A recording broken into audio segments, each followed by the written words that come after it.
ताई, हेल्मेट सक्ती केली आहे मागे बसणाऱ्याला आणि तुम्हाला पण, हे राज्य सरकारने केलंय. खरं सांगायला गेलं तर लेडीजसाठी हेल्मेटची सक्ती नसावी.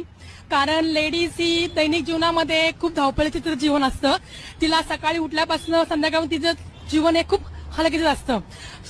मुलांची शाळा असते, क्लासेस असतं, पोरींचे कॉलेजेस असतात, त्यांचं काय ना काहीतरी ते चालूच असतं.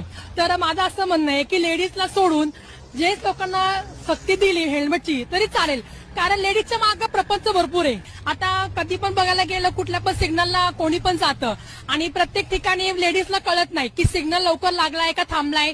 म्हणून त्याच्यासाठी एकच विनंती आहे की सरकारने लेडीजसाठी हेल्मेटची सक्ती हे बंद करावी आणि जेवढं सरकारने ना लेडीजसाठी जेवढा सुविधा असेल तर त्या सुविधावरती त्यांनी लक्ष द्यावं.